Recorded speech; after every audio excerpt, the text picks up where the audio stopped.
Before I start this video, I just want to plug my own movie that I just released. It's called Creature. I made it with a group of friends. I wrote, directed, produced it, all that stuff. Link's on the screen right now. It'll be at the end of the video. Go check it out and let me know what you think. I could really use the input. Alright, let's jump into the video. So the year 2023 has come to an end, and it has undoubtedly been one of the most unforgettable years for movies ever. Now here today, I'm going to be ranking the top 30 movies of the year. And yes, I said top 30 because it has just been that big of a year that 10 movies was not enough. 20 movies wasn't even enough. And if I'm going to be honest, 30 isn't enough. This is going to be a long video, and I really just want to jump right into it. So sit back, relax. I'm going to be talking about movies for a little bit, alright? You know how these lists work? Let me know your list down below. Before I get into the actual 30, I want to list some honorable mentions. Here are the 10 that just missed the list. I'm going to go through them quickly. Killers of the Flower Moon. I just wasn't the biggest fan of this movie, but I respect the fact that it is a masterpiece for a lot of people. May December. This movie was really kind of gross and disgusting, but I understand why. It's also a lot of people's favorite thing. Wonka, a really enjoyable family movie. I had a good time with it. Priscilla, a really decent movie about Elvis Presley's wife, and I kind of enjoyed it. Bottoms, a surprising comedy that I thought was very underrated. Theater Camp, a movie that I enjoyed, but I think I would have loved if I actually grew up as a theater kid. Passages, this movie is really underrated and pretty incredible. It's just such a packed year that it didn't make the list. Beau is Afraid. I wanted this movie to be so much better than it was. Probably the most disappointing movie of the year, but it's still solid. Napoleon, another extremely disappointing movie, but a movie that I still respect and I want to get a rewatch on. And finally, Cocaine Bear. I love this movie, but I just thought I would be insulting every other movie on the list by including it. I also want to list a few films that I didn't see. These are movies that I feel like probably would have made this list if I had gotten to see them. I'll see them in the next month or two. First is All of Us Strangers. I have heard nothing but great things about this. I've heard it's a masterpiece,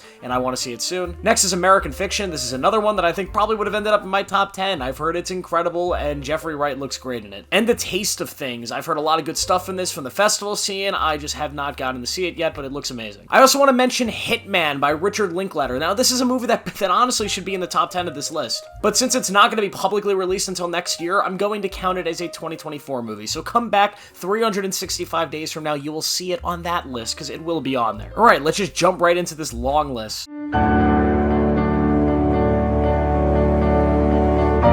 The Boy and the Heron opens up my list, the brand new film from Miyazaki, one of the greatest, if not the greatest animated filmmaker of all time. The Boy and the Heron has everything you would expect from a Miyazaki film, and for some people that's a great thing, and for other people that's not such a great thing. For me, it's a mixed bag. There's a lot of stuff about this movie that I love. The animation is stunning, the music is beautiful, and the characters are so well thought out and written that it really brings out the emotion that Miyazaki wants you to feel. My issue with this film is that it's just a little too crazy and weird for my taste. I'm just gonna be honest, I didn't get it, but I still enjoyed it. I enjoyed the absolute hell out of it, if I'm gonna be honest, which is why it ranks here at number 30.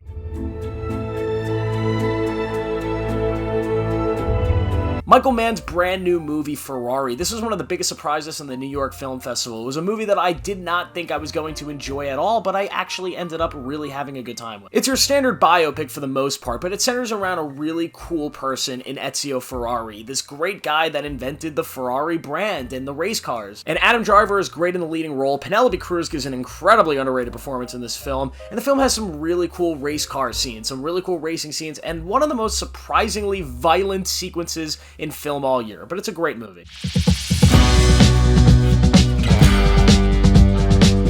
This is one that I watched recently, and I kind of wish I got to see it in theaters. It might have ended up higher on this list. But I really appreciated this movie. It was just very nostalgic, fun, lighthearted, easy to watch. Like, it was just a really great movie that I feel like didn't get talked about enough. Chris Pine was great in it. The whole cast did a good job, and this movie felt like something that would have came out in the early 2000s, and I'm glad that it did well enough that we're getting a sequel. The Sound of Freedom was way overrated by a lot of people. People were saying it's the greatest movie ever because of its subject matter. It's not. It's a really great movie that has a lot of great emotional stuff, and it's covering an extremely sensitive topic, and the way that the media and everybody kind of covered this was a little bit ridiculous. It's a fantastic movie, but it does have a lot of pacing issues, and there are problems with the movie on a technical level that hold it back, but it's still one that I recommend to everybody.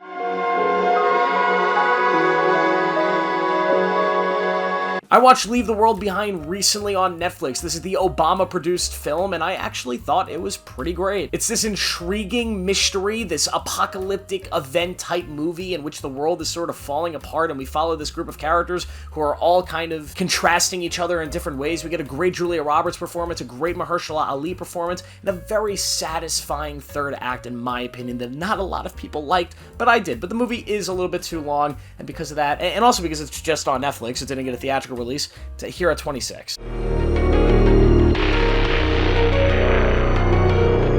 This might be the first controversial take, as I see people ranking this in almost every single top 10 that I see, but it's here at 25 for me, and here's why. These movies don't do too much for me. I mean, the first two really did a lot for me, because it was, seeing John Wick for the first time, that style of action, it really hits hard. But seeing it, 4 times? Yeah, this movie kicks ass. It's awesome. You get more Keanu Reeves being a badass. You get Donnie Yen being a badass. There's a cool story here. There's great music, all that stuff that you expect, great colors and visuals, but at the end of the day, the action for me just kind of gets old a little bit fast, and this movie drags on a little bit too long, but it's still a great John Wick movie. It's one of the best films in the franchise, and I really enjoy it.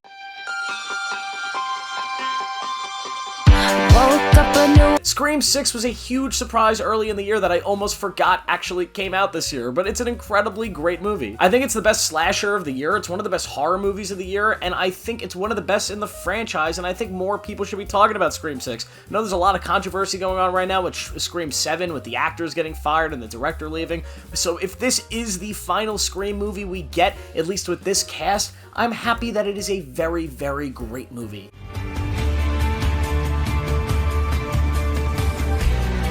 Air was the first great movie of the year, I think. It came out all the way back in like March, and it stars Matt Damon and Ben Affleck, and it's about Nike signing Jordan. One of the biggest events in both sports and sports branding that we've ever seen, and this movie is a damn good time. It's one of the better biopics of the year, in a year filled with amazing biopics, some more that I'm going to be talking about in a few minutes, but it has great performances from everybody involved, mostly from Viola Davis, who's so incredible here, but I also love Ben Affleck here. He's really great, but the film is charming, it's emotional, it's fun, the music is great. It just does everything well. It's a movie you can watch with your family any night, and they'll love it.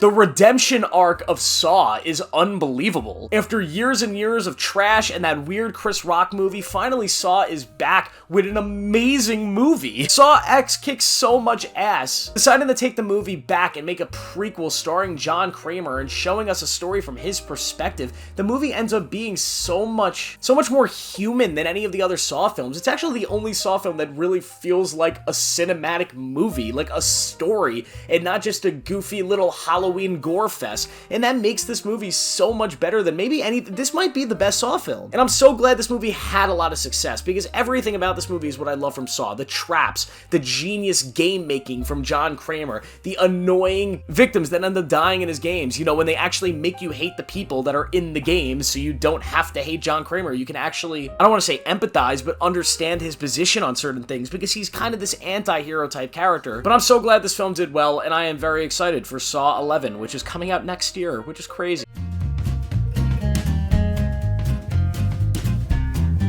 This is the only documentary on this list, and it is absolute perfection. This is one of the best documentaries I've watched in years. The Michael J. Fox documentary still is just such an emotional ride. Michael J. Fox is an amazing human being, and seeing his story told by him himself and watching it from the beginning to where he is today is truly incredible. And also seeing some behind-the-scenes stuff on how they filmed things like Back to the Future and how he was balancing that with the sitcom that he was on. A lot of insight into the industry, and this is something I recommend to anybody who's interested in film and the industry itself, or people that just really like Michael J. Fox, or people that just enjoy documentaries. It's a fantastic watch, and I definitely recommend it.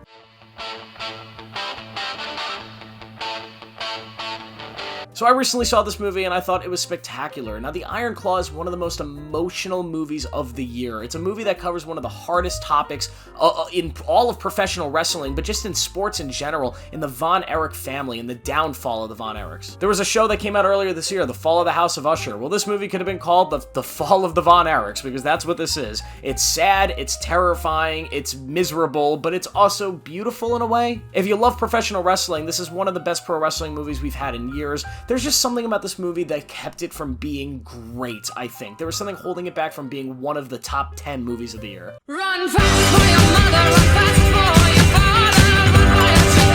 Guardians is easily the best live-action superhero movie we got this year. Guardians of the Galaxy Volume 3 is a fitting conclusion to the story of these characters that we've been following for almost a decade. It's a beautiful story, mainly following Rocket Raccoon and his past and giving us everything we want about his character, but also giving Peter Quill a nice little arc with Gamora that really closes that story from the previous saga of Avengers films. This is a perfect swan song for James Gunn as he enters into the world of DC, leaving behind the Guardians, but also a new beginning for what I think could be an interesting future for many of these characters in the MCU, because we know we're getting more projects from them. You can catch me now. I'm higher than the hopes that... Now, I'm a big fan of the Hunger Games movies, but I was expecting this movie to kind of take a back seat to the original 4 that came out years ago. I was not expecting this to end up being one of, if not the best in the franchise. The Ballad of Songbirds and Snakes is amazing. My only gripe with this movie is it is a little bit too long, and that third act is paced very, very poorly, but man, oh man, this movie's great. The performances from Tom Blythe,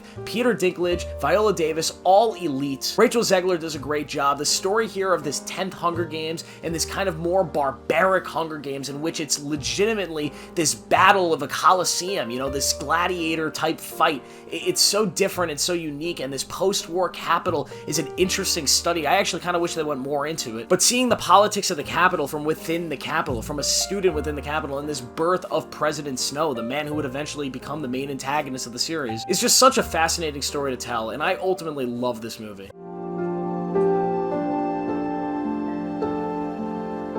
Past Lives is a movie that earlier in the year I thought could end up being the best movie of all of 2023. Now, a lot's happened since this came out, which is why it's here at 17, but let me get this straight, alright? Past Lives, most years would be a top 5 film. This is an incredible romantic movie. But to even say it's romantic, it might even be about the fall of romance, but also the tragedy of romance, but also the hopefulness of love in romance. It's just a beautiful film about these two people struggling to find each other and life just getting in the way and things happening, and it's so real, and the characters here are so human, and the movie just makes you feel really warm. And I know a lot of people think it's a little basic, it's a little on the nose, but who gives a shit, alright? Movies don't have to be this complex puzzle to figure out. They could just be things that make you feel a certain way, and that's all that really matters. Past Lives is amazing.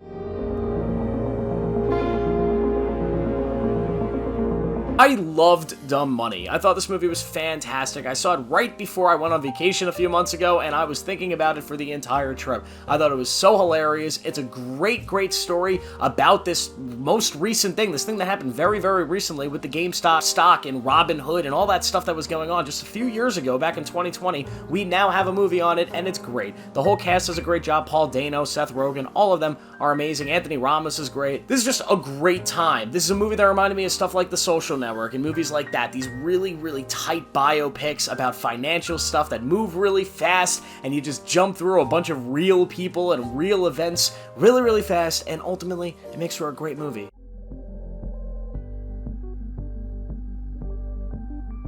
Another great biopic, Blackberry. Wow, this movie's good. It includes one of the best performances of the year, and it's a movie that I didn't think I needed to see. Like, did I need to see a movie based on a failed phone company, a company that got killed, literally bodied by Steve Jobs? Well, apparently I did, because it's such a bizarre and interesting story, and I'm starting to think that shows and movies about companies from our past, about these big, ginormous companies and these big people, are like the most interesting things in the world. This is another show, or another movie that feels like The Social Network, but it really feels like Succession. It was really going for that Succession type feel of the way it's shot with the digital zooms and how the camera moves in and out on characters and how we watch kind of like from far away. It's filmed very similarly, it's written very similarly, and ultimately the movie kind of holds up that quality that you get from that TV show. It's a fantastic film. Now, I love Talk to Me, and I don't just love it because it was directed by a couple YouTubers, which, you know, is kind of like the ultimate dream here. It's just me. It's the best horror movie of the year, I think. Just straight up horror movie. It's the most original horror film. It's the best paced horror film. It has great performances. It has a surprising and satisfying ending that kind of caught me off guard. It has very interesting visuals. It has direction that you would think this movie was directed by people that have made 1,000 Hollywood movies. You would never think that this is a directorial debut. Well, at least kind of, for Hollywood at least. I mean, they've made a bunch of stuff, but this is their directorial Hollywood debut, which is crazy, making a film at a professional level, and the movie is just absolutely terrific, and there's no wonder that this movie did so well, and it's going to be getting a sequel, and maybe even a prequel, and I'm excited to see what comes next from this talk to me concept, this concept of this hand that when you grab it, you can interact with this world of spirits. And the idea that teenagers would use it kind of as a game and a social media tool is really accurate and hilarious and leads to some terror, and it's just so fascinating. And the ending of this movie is absolutely horrifying. It's one of the scariest things ever. Now, I wasn't as high on Poor Things as everybody else, but the movie's grown on me after months and months of thinking about it. Now, the one thing I could say about Poor Things more than anything is that it is one of the funniest movies of the year. This movie's hilarious. It had me belly laughing the entire time. There's something about Yorgos Lanthimos that I just don't really connect with a lot of his movies. I don't know if it's the over-sexualization of a lot of his characters, specifically the female characters, where almost every female character has to be naked and having sex almost the entire runtime. I saw 2 Yorgos films at this one festival earlier this year, and I saw more of Emma Stone at those 2 festivals than I really needed to, and that's saying something, because Emma Stone is a beautiful woman. So a lot of the stuff in this movie just kind of took me off guard. I thought it was a little too sexualized. I thought some of the stuff that they did with kids was a little bit weird, but the movie is really funny. It's a great coming-of-age story. It looks amazing. Mark Ruffalo gives one of the best performances of the year here. Emma Stone is obviously great. Willem Dafoe, holy shit, this movie looks incredible. Visually, it's maybe the most impressive thing of the year. The set design, practical design, all that stuff is phenomenal. The story here, although it kind of falls apart in the 3rd act, is emotional. You really grip on to Bella and this character who starts off essentially as a kid and kind of grows into a full woman, which is why I'm calling it a coming-of-age story and really coming into your own. It's a really empowering movie. I'm sure, I honestly think it might be more empowering than something like Barbie, if I'm gonna be honest, which is not on this list. I'm just saying that now. But it is a terrific movie. It just didn't work with me as much as it worked with other people, which is why it's number 13 and not in the top 10. Now, here's a movie that worked for nobody, but apparently it worked just for me. I see so many people shitting on this movie, saying that it's too surface level, it's too, like, edgy, or, like, it's trying to be edgy, and a lot of people didn't like it because of that. I don't know. I don't judge a movie based on stuff like that. I don't sit here and say, oh, it was trying to be this really visually pleasing and edgy film for teenagers. I don't know. Listen, I watched it. I thought it was great. I enjoyed the shit out of my watch of this. It's ridiculous. It's stupid, but it looks gorgeous, and it has some of the most fun performances I've seen all year. Barry Keoghan is a superstar in this movie. He's hilarious. He's interesting. He's disgusting. And the last scene of the movie is maybe my favorite scene of the entire year in cinema. It's incredible. I don't even know how to describe it without spoiling it, but it's terrific. Jacob Elordi gives what I think is his best performance of his career. Rosalind Pike is really great here. I think the set design is amazing of this big Saltburn facility, you know, this house, this mansion that they're living in this whole time. Just ultimately, this movie really scratched an itch for me. I thought it was fucking fantastic.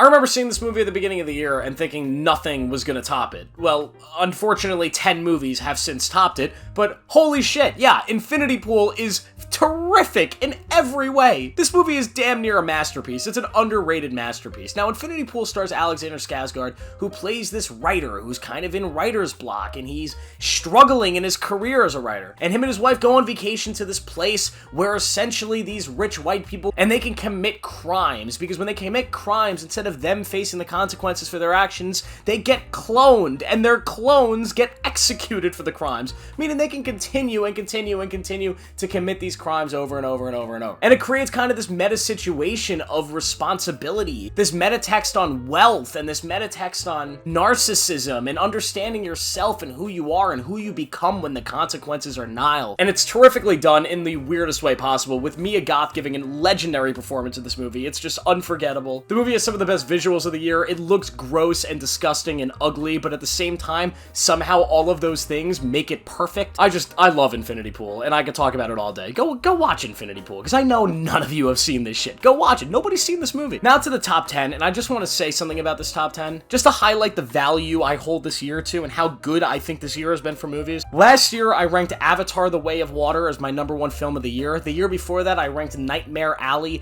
as my #1 film of the year. All 10 of these films would have ranked ahead of those 2 films if they had came out in those years. Just want to say that. So there are 10 movies this year better than the #1s of the last 2 films that I ranked #1 of the year. Just want to put that out there.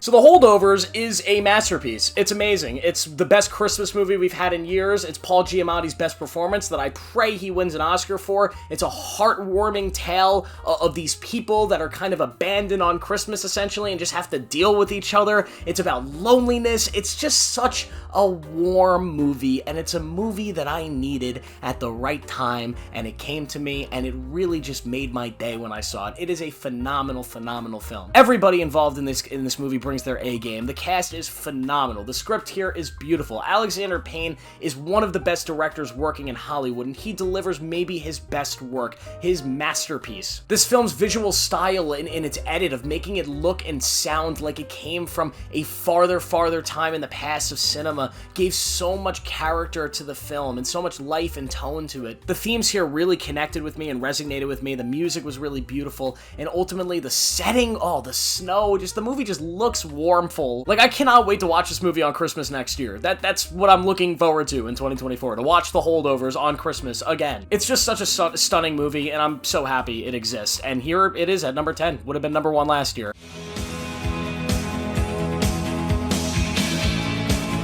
I can't believe Dream Scenario is a real movie. I can't believe some company, A24 or whoever else was involved, allowed a filmmaker and a cast like this to make this movie. It's so unbelievable that this thing is real. I'm shocked that to this day, I feel like I dreamed it. I feel like the Dream Scenario was me watching the movie, because it's not real. This is the funniest movie of the year. Let me just get that out of the way. This movie is fucking hilarious in every way. Nick Cage gives maybe my favorite performance I've ever seen him in. He's playing this guy who's just so easy to hate, because yeah, he's a loser, but unlike somebody like Bo in Bo is Afraid, he's not a lovable loser that you just can't help but empathize with. No, he's a loser, and you're like, I get why he's a loser. He's narcissistic, he loves himself more than everybody, and he's pissed at the world because he's failed. He is Walter White. And this journey he goes through of starting to appear in everybody's dreams and these sci-fi elements kind of coming into play, and him getting this fame from this situation, it just causes so much drama, excitement, hilarious situations,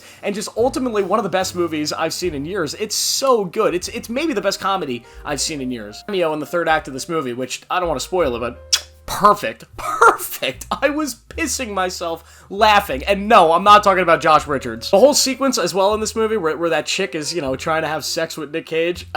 Come on, it's perfect. This movie is amazing. Have you seen Dream Scenario? If you've seen Dream Scenario, you gotta tell me. This movie's hilarious, right? I'm not the only one that was sitting there in a theater alone because nobody saw it, sitting in an empty movie theater, laughing my ass off on a Monday morning. Was it just me? But yeah, I love this movie. Thank you, A24, for allowing movies like this to exist, and we need more Dream Scenarios out there. Let's get a sequel. Why not? Because this movie's terrific. And the meta commentary on social media and cancel culture, although a little surface level, as some as the the film bros will say, it makes a lot of sense, and it's very true to our actual society.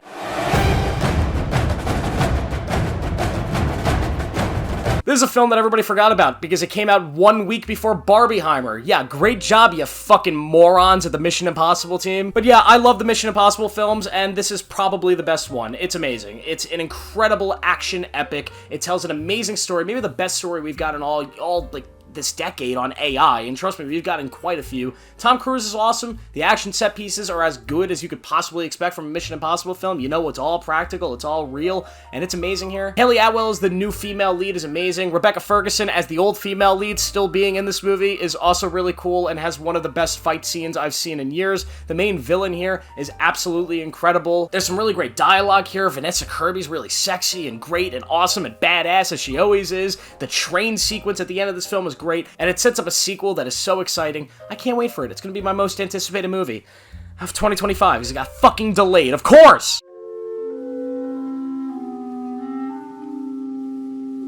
Maestro is magnificent, and it is one of the best second films from a director maybe since Damien Chazelle put out La La Land. Bradley Cooper does double duty here, both starring and directing this film about legendary maestro Leonard Bernstein. And it's a movie that does so much in just a 2-hour runtime. It's almost incredible to imagine that this film was actually scripted and like thought up. Like, it is such a magnificent biopic and one of the best of the year. We follow Leonard Bernstein and we follow his love story with his wife. That's essentially what this movie is. It's a biopic about their romance, more so about that than the actual music making. And we follow it from the time they meet to, present day, essentially, or not present day, but, till the end. And the movie starts out in this beautiful black and white style that tries to replicate imagery and visual styles of films from back in the day. And it looks beautiful. There's one shot with the two characters sitting under a tree, and I cannot for the life of me figure out how they did it. But it's one of the best shots of the year. It's a beautifully shot film, and there is so much stuff in that first half of the film in the black and white that I can continue to gush over. But then the second half of the movie, when we come into color, is when we get some of the best character work of the year, both in performances from both Bradley Cooper and Carey Mulligan, who gives a career-best Oscar-worthy performance here, but they are both pulling their weight when it comes to the character stuff that they're doing here, and the writing is so beautiful, and there are so many moments here that really got a couple tears from little old Joe Marchione here. A few certified Joe Marchione tears were shed both in the first and the second watch of this movie. And if you've seen the movie, you know exactly what I'm talking about. There's so many beautiful scenes both in the second half and early in the movie, but that second half, oh my god, it's so good. The conducting scenes, the amount of energy that Bradley puts into this character to embody him, and I've heard people describe his performance in this movie as not as good. I've heard people say that it's more of an imitation than it actually embodying a character, and I have never disagreed more with a take. I think he is so perfect in this role, and I think he serves so much justice and so much light into the human being that was Leonard Bernstein, because he was a beautiful human being, and this is a beautiful movie to represent who he was as a person and this relationship that he had. This is easily one of the best things that Netflix has done since it's been made, if I'm just going to be honest. Netflix finally has a massive hit, but there is one more Netflix film later on this list. We'll talk about that. Oh, it's such a perfect day. Here's an underrated one. Nobody's talking about Perfect Days because it's a foreign Japanese film directed by Wim Wenders, a German guy. Yeah, make that make sense. Yeah, but this movie's fucking terrific. I mean, I saw this at the New York Film Festival, and I was expecting it to be great because I am a big fan of Wim Wenders, and it ended up being even better than I thought it would be. It's a masterpiece and one of the most simple yet super effective films that I have seen this year, and it is crazy good. The film follows this janitor in Tokyo. He travels Tokyo every single day, and he cleans toilets, and then he goes home, he gets changed, he waters his little flowers. He does the same thing every day, and we follow his days in the life. We just watch him from the beginning of the day to the end of the day, every day for like 2-3 weeks, and that's the movie. And I know what a lot of people would be thinking. They're thinking, that sounds fucking boring. And you know what?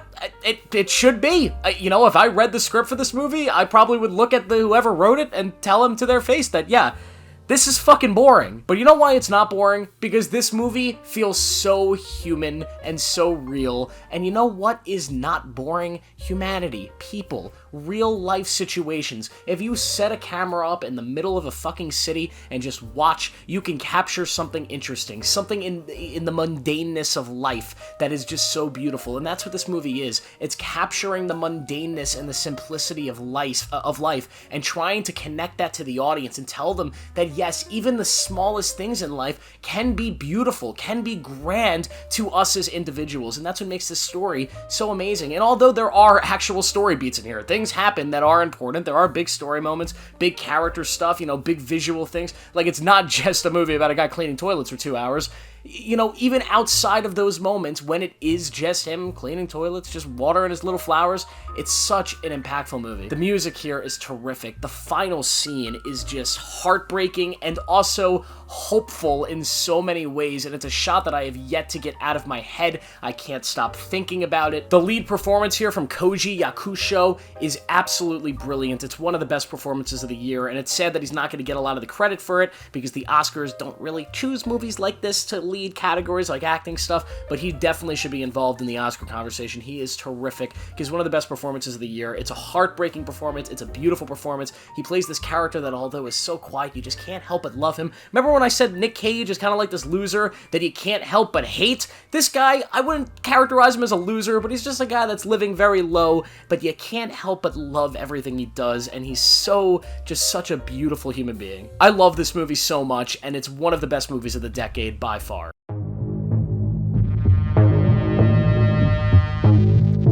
I'm gonna be honest, The Killer is not better than some of the movies I have ranked it ahead of. It's just not. But I am a massive David Fincher fan. He is one of my favorite filmmakers in Hollywood. I think the absolute world of him, and I think the fact that he made this movie, The Killer, one of the simplest scripts you could find in Hollywood, a basic revenge story about this guy who's just this badass, monotone hitman who travels the world trying to get revenge for something that happened in his past. That is such a simple story that's been done to death, but David Fincher is able to bring his unique visual style, his unique storytelling flair to this character, to this world, and he makes an incredibly enjoyable movie to watch. There's something about this movie that just feels so innovative, even though it's really not. This movie kind of became my personality for a week. I was walking around like, I don't give a fuck. Like when Michael Fassbender says that line, I'm like, yeah, I don't give a fuck. He's just like me. Like, this movie is really, really dumb in a lot of ways. There's a lot of stuff in this movie that you can complain about. Its simplicity, the fact that the third act is kind of not the best, but at the end of the day, this movie's action-packed. It's it's beautifully shot. Michael Fassbender has a terrific, terrific performance here. A lot of the violence is surprising, and it's used probably the best of any film on this list when it comes to the actual violence and the brutality of it in this film. It's amazing. It's one of my favorite Fincher movies. I'm just gonna be honest. Everything about this movie worked for me, and I haven't rewatched it since it came out. Maybe I do need to rewatch it. Maybe it'll end up lower on this list, but just thinking about it now, I really love this film.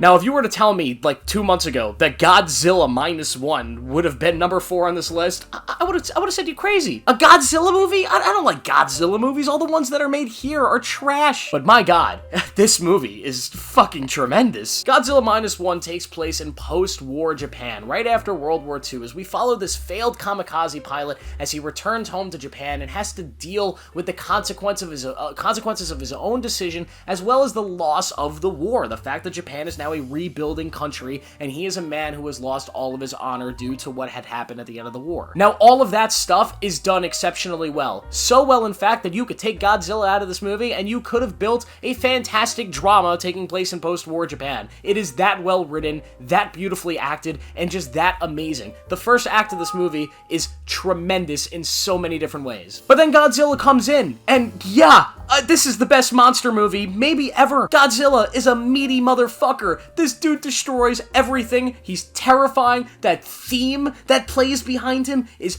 unbelievable. And the heat ray, oh my god, they made Godzilla the Death Star.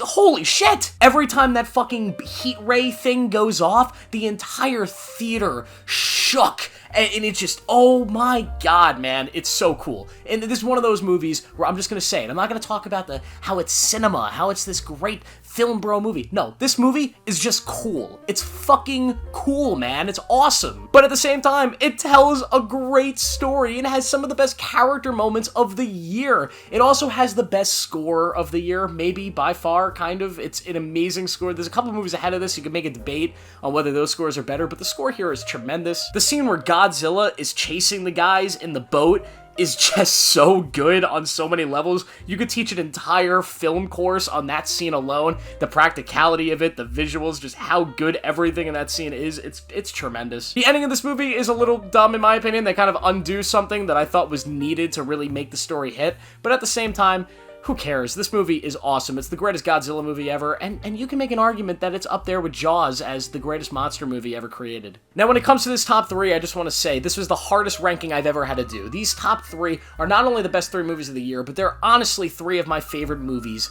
ever. Like, they're on my top 50 list of all time. They're on my top 20 list of all time. So ranking these 1, 2, and 3 is, like, nearly impossible, but I found a way, and I did it, and please don't get mad at me, because these rankings will probably change as soon as I rewatch all these films.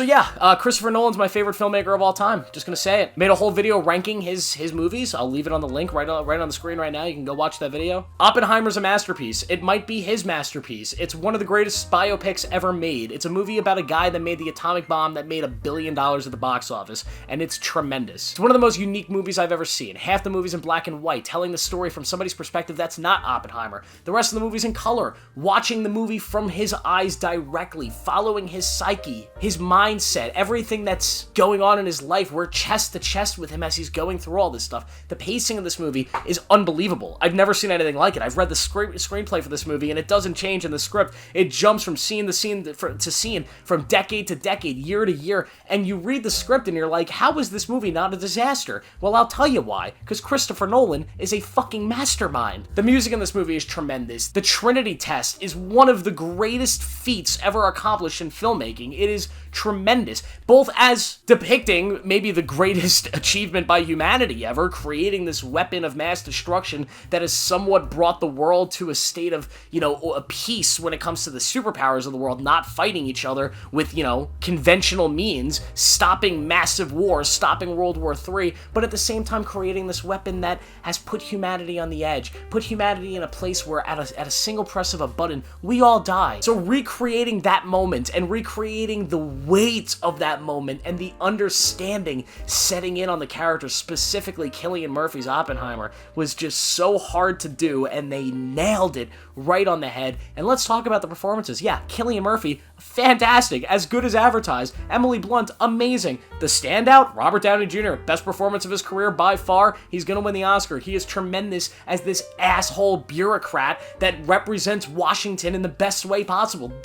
I want everybody to understand, because yet again, I don't want to get political, but if you want to know what Washington looks like, if you want to know what most of our politicians look like, look at Robert Downey Jr.'s character in this movie. That's Washington. This movie is just absolutely amazing. Enough people have told you, because I know all of you are watching other videos, and I know they've told you this movie's a masterpiece. I'm now going to tell you it's a masterpiece, and now we can move on with our lives and talk about other movies. Although, maybe not, because this movie's going to win everything in the award season, and I'm going to be talking about it probably the next 2 months. So yeah.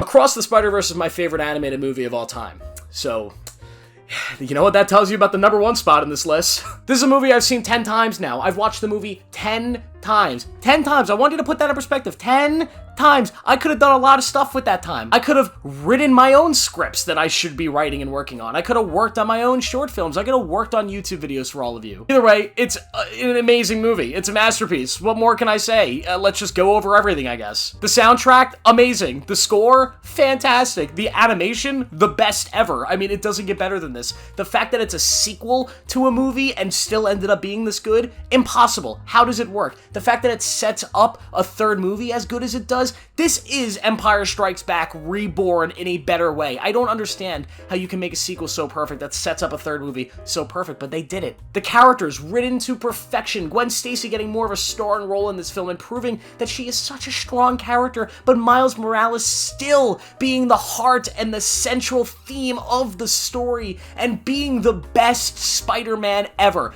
Fuck you, Tom Holland and Andrew Garfield and Tobey. I love you guys. I'm just joking. You guys are great. But come on, fuck you. Miles Morales, this version of Miles Morales is gold. It's the best version of Spider-Man we've ever had. It's the only Spider-Man movie, if I'm going to be honest, out of all of them that I think 110% gets the source material. This is the only movie version of Spider-Man. I'm not shitting. We've had some good live-action Spider-Man movies, but this is the only one that actually understands to the fullest degree the characters and the world that it's dealing with, which is why I love it so much, because it feels like a movie that's talking directly to the 10-year-old me that was obsessed with Spider-Man comic books and the Spider-Man character, because that's who this movie was targeted for, but not the 10-year-old version, the 22-year-old version that misses that me and misses those nostalgic moments of my childhood. This is an amazing movie. And I'm now rambling about bullshit that doesn't even have anything to do with the film, but to put it all together, Across the Spider-Verse is one of my favorite movies ever. It's amazing. So the fact that I have one movie ranked above this,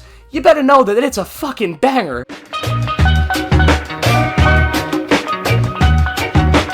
And yeah, it is a banger. It's Anatomy of a Fall, and this movie is, I don't even know how to start talking about it. I saw this movie at the New York Film Festival, and I just kind of want to describe my viewing experience of this. I went into the movie knowing that it had won the Palm at the Cannes Festival, which means it's one of the best movies of the year. It won a very, very prestigious award, and I was expecting it to be pretty decent. But I had heard that the film was a courtroom procedural drama, which to me, that doesn't really excite me. I've seen a bunch of movies like that. They're all entertaining, but none of them really jump beyond what any of those movies do. They're all kind of basic. So I sat down to watch this movie, and within 2 hours, I was so gripped into this film.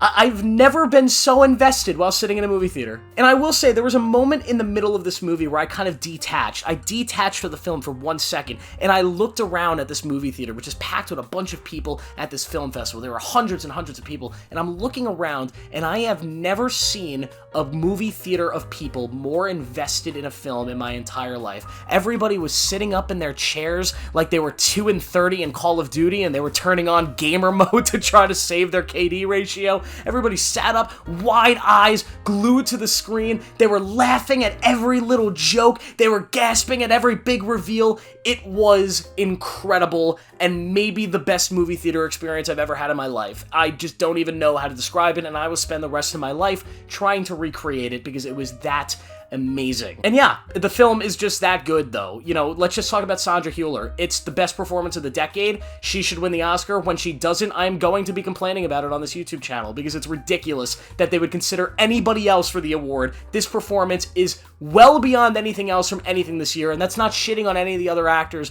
that I've been gushing over already for this entire video, but it's just talking about how perfect this role is for Sandra Hüller and this character. The direction is amazing. How earlier in the film, the way the camera moves, everything that's done with the camera, it's very chaotic, it's very crazy, and as the film goes on, it kind of becomes quieter, it becomes stiller, as the chaos is kind of evaporating, but at the same time, the mystery of the story is kind of expanding and getting crazier and crazier. This movie taking place in France was needed. A part of me feels like the entire point of this movie was to shit on France's justice system. Because here in America, when you go to court, when you go on trial, when our justice system actually works, it's about actual evidence. You're innocent until proven guilty, and you actually have to have evidence, physical evidence to show that you did a crime. Whereas in this French court, it's really about telling a story. It's all about circumstantial evidence, evidence that wouldn't be allowed in American courts. Therefore, when they're trying to try this woman for killing her husband, they are trying her on selling a story. Both sides, her lawyer and the prosecution, are telling a story and trying to paint this picture that supports what they believe happened to the husband. And as the viewer, you're watching this story unfold, not knowing if she killed her husband or not, and you're hearing both sides of the argument and having to come to your own conclusion,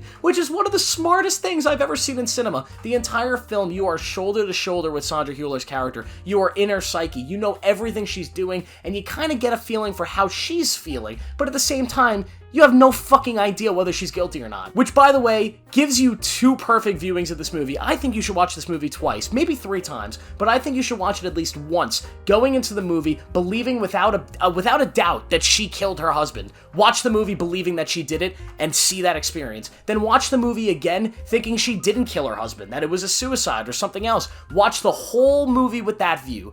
You get 2 completely different screenings. You get one screening where you feel a certain way about her character, another where you feel a completely different way. You see things in the movie you didn't see the first time, you see things in the movie you didn't see the other way. It's just a completely different experience. And when a movie like that is so interactive that it needs you to come back for a second viewing. It needs you to get every little secret and every little theme that the movie's hiding. That is perfection, and Justine Triet should be so proud of the work she did here. This is a masterpiece of astronomical proportions. There is a scene later in this movie, an argument scene, that will be played at the Oscars, and I don't want to spoil anything from the scene, but it is so brilliant. There is a small thing that happens in this scene that's so obvious. I feel like Justine Triet, when people are talking about the scene, must be like Logan Roy.